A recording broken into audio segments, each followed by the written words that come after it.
Hello, welcome to Math and Dosage Calculations, presented to you by NAH-CLE Student Learning Assistance. This is video 3 of our math series, Dimensional Analysis. All right, today we're covering dimensional analysis, also known as your new best friend. This is because it will stay with you throughout your nursing program. We will go over the steps of this method, provide a scenario, and then we'll work the problem together. Lastly, we'll share some other ways to prepare for your tests. Let's get started.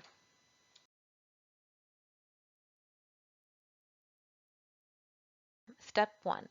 Determine the unit of measurement for the amount to give ratio for the left side of your equation. Step 2. Match the amount to give units with your supply dosage units. Set up all ratios so units cancel, leaving unit amount to give. Step 3. Calculate. Here's our scenario. The physician orders oxacillin sodium 200 milligrams per kilogram body weight per day to be given in 2 divided doses. The client weighs 80 pounds. The medication is supplied in 600 milligrams per milliliter. What we need to answer: how many milliliters would you administer per dose, and how many milliliters would you administer per day? Our amount to give is mLs, and the supply that we have is 600 milligrams, so let's find that in our problem. Looking at the top, we see the supply, 600 milligrams per milliliter. Then we see our desire or order, 200 milligrams per kilogram per day in 2 divided doses. We know that the weight is 80 pounds, so we need a conversion.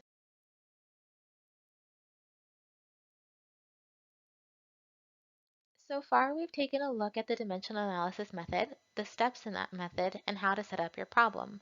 We've looked at the scenario and we've broken it apart to determine what we need to solve for. Now I'd like you to take a few minutes and try to solve these problems before continuing in the video. Good luck!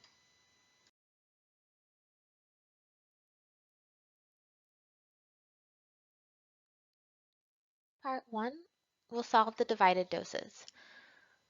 We start with mLs, our amount to give. That starts with mL over 600 milligrams times 200 milligrams per kilogram per day. That's our order.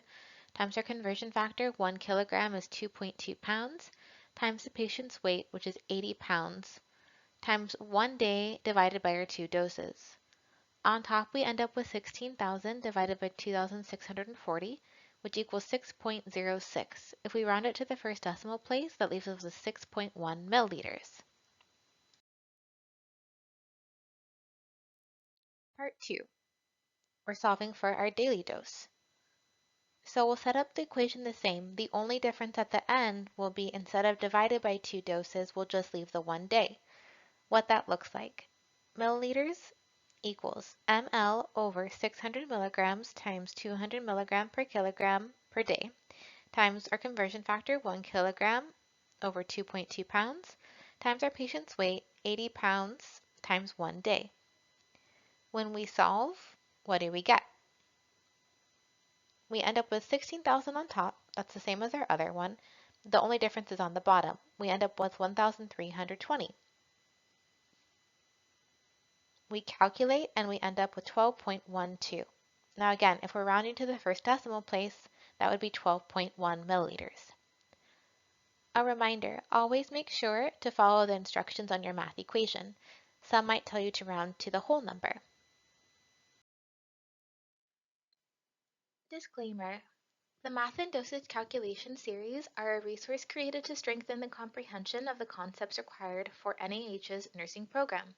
These supplemental materials do not guarantee a passing grade and may differ from actual test questions. Proficiency in math and dosage calculation is an integral part of safe nursing care. To assist the students in preparation for the math tests, math modules are available through the CLE or by request from the ADN department. Other ways to prepare for the test: you can purchase and study practice exercises in a medication math book. You can also utilize our CLE tutors, and there are practice worksheets available at the CLE. Note: always follow course directives and instructors' preferences. Do not hesitate to contact instructors with additional questions or for clarification.